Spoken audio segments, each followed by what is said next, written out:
Il paraît que dans un breuvage peut se cacher quelque chose d'extraordinaire, d'effroyable ou d'impalpable.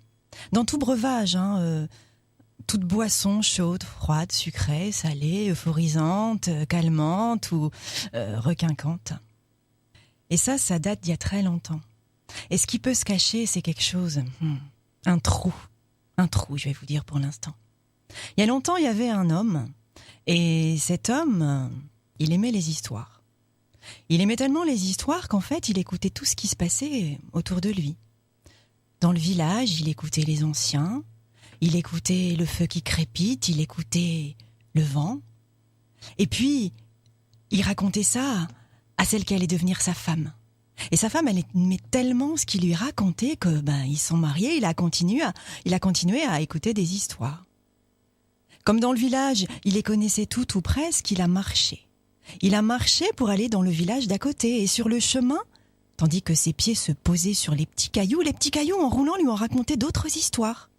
Et puis, les maigres brins d'herbe qui étaient là, en se redressant, lui racontaient aussi le fait d'être plié, ce que ça faisait, de se relever, de ce que ça faisait. Et c'était encore d'autres histoires. Et puis, arrivé au village, il a écouté à nouveau d'autres anciens qui lui racontaient de nouvelles aventures.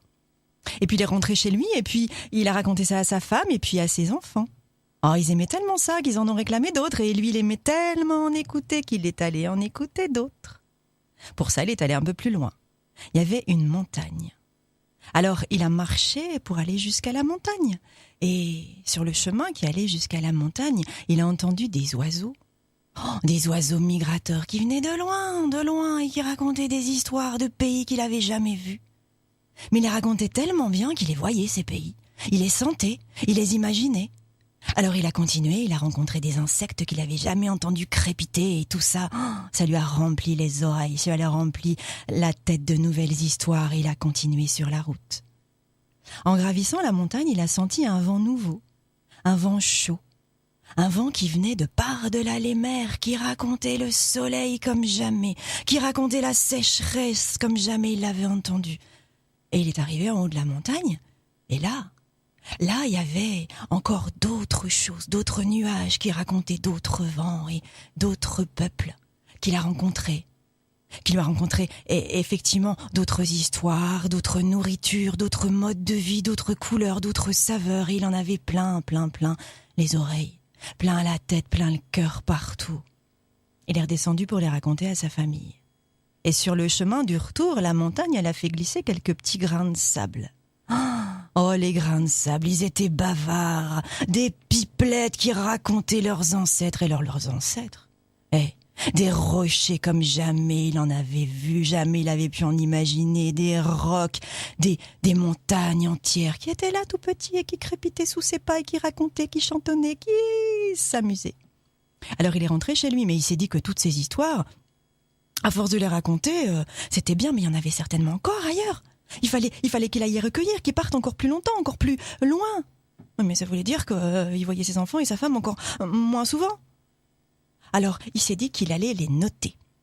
Bon, pour les noter, c'était pas compliqué, il fallait du parchemin, ça il savait faire. Il fallait de l'encre, ça il savait faire. Par contre, il fallait une grande plume pour les écrire, et ça, il n'avait pas de plume. Alors, il a écouté les oiseaux qu'il y avait autour, il a vu des chassiers, il a vu des ibis, il a vu des vautours dans le ciel, il a vu des tas de choses, et puis il a croisé un oiseau un peu austère, un peu sombre, un échassier tout noir, là, un marabout. Le marabout lui a dit « Mais écoute, mon ami, moi si tu veux, je t'accompagne. Et puis au moment voulu, je m'extirperai ma plus belle plume du derrière et hop, je vais noter les histoires pour toi. » Pourquoi pas. Alors ils ont fait ça. Ils ont marché tous les deux, ils ont écouté à nouveau du vent frais, glacial, qui venait des montagnes qu'il n'avait jamais vues, mais qui soufflait des histoires effroyables. Il a écouté des animaux, il a écouté des insectes, des peuples, enfin... tout ce qu'il croisait. Et le marabout notait. Oh, qu'est-ce qu'il a noté, le marabout, dis donc, il y en avait des rouleaux entiers d'histoires. Et puis, un beau soir, l'homme, notre premier conteur, a eu un petit doute. Ils étaient là tous les deux dans la case, et il a dit « Écoute, moi je suis embêté parce que toutes ces histoires que j'ai entendues et que j'ai notées, j'ai quand même peur un jour de les oublier, Oh bah attends, on va se faire une petite tisane et puis on va voir ça. Moi, une petite tisane, non mais comme tu veux, je te parle de choses sérieuses là, tu me parles de tisane, non mais on va faire bouillir de l'eau, on va discuter après un petit breuvage, ça va nous faire du bien. Alors l'homme est allé chercher de l'eau, il l'a mis à bouillir, il a pris des plantes en même temps. Des plantes qui relaxent, des plantes qui font garder la mémoire, qui font digérer, qui font rêver, Et puis, l'eau a crépité. Il s'est retourné pour prendre ses plantes et pendant ce temps-là, le marabout s'est retourné pour prendre les parchemins. Et il a plongé les parchemins dans l'eau. Oh, mais malheureux, qu'est-ce que t'as fait? Regarde, l'encre, elle est en train de partir. Mais on va tout perdre à tout ce que je recueille depuis des mois. Mais non, tu vas te faire une infusion. Une potion de conte, une infusion avec tous les contes. Tu vas les boire. Mais je vais les boire, mais t'es ridicule. Bois. Alors, l'homme a bu le matin. Il a bu le midi. Il a bu encore l'après-midi et puis encore le soir et même la nuit. Il a bu toute l'infusion de contes. Il paraît qu'ainsi toutes les histoires bues sont devenues les histoires sues. Et que il a bu jusqu'à la dernière de la dernière goutte. Parce que dans cette dernière goutte pouvait se cacher le trou de mémoire. Le fameux trou de mémoire qu'on redoute tous. Alors si vous invitez des conteurs ou peut-être même des conteuses, que vous leur offrez à boire parce que vous êtes super convivial et nous de même, ne vous étonnez pas qu'on boive jusqu'à la dernière goutte, que votre breuvage soit sucré ou pas, ou euphorisant. On boira jusqu'à la dernière goutte par politesse évidemment, mais surtout pour ne pas avoir un trou.